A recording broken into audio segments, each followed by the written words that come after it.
The defendant risked his life to save your client's daughter. Yet your client is suing him for the injuries she suffered while he was saving her life. Is that correct, counsel? Yes, Your Honor. Very well. Explain to this court why. No one disputes that Mr. Daniel Carter ran into that burning vehicle. No one disputes that he brought my client's daughter out alive. This lawsuit begins only after that rescue was over. Because if he hadn't, she would have died. Perhaps. But this case isn't about entering the fire. It's about what happened after he reached her. Mr. Carter made a decision that no trained medical professional would recommend under normal circumstances. That decision left my client's daughter with a permanent spinal injury. Objection. Counsel is presenting conclusions before presenting evidence. Sustained. Show this court the evidence. The plaintiff calls Dr. Melissa Grant. Doctor, should a person move an unconscious child after a serious vehicle accident? Under normal circumstances, no. An unconscious child with possible spinal trauma should never be moved unless remaining there presents an even greater danger.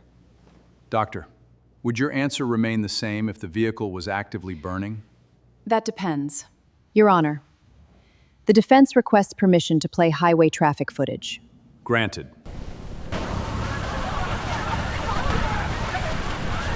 Your Honor, the footage doesn't show what happened next. Mr. Carter suffered second-degree burns to both arms while shielding that child from the flames. If the video stopped right here, would you hold Daniel responsible? Don't answer yet, because the next 7 seconds changed every juror's mind. Pause the video. Zoom in. Right there. Mr. Carter twists the child while lifting her. Doctor, can that movement worsen a spinal injury? Yes, it certainly can. Continue the video. Doctor, had Mr. Carter left her there, what would have happened? She most likely would have been struck by that truck. She would not have survived. So both statements can be true? Yes, moving her may have worsened one injury. Leaving her there likely would have killed her. This court is not being asked whether Mr. Carter made a perfect decision. This court must decide whether the law should punish someone forced to choose between two terrible outcomes.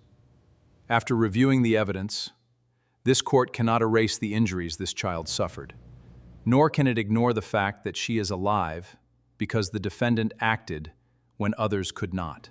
The law cannot punish courage simply because it was forced to make an impossible choice. Judgment is entered for the defendant. The plaintiff's claims are dismissed.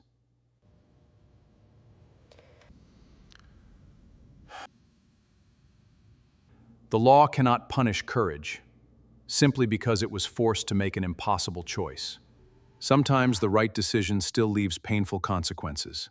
If you were sitting in the judge's chair, would you have reached the same verdict? Or should rescues be held responsible if saving a life also causes harm? Share your verdict in the comments.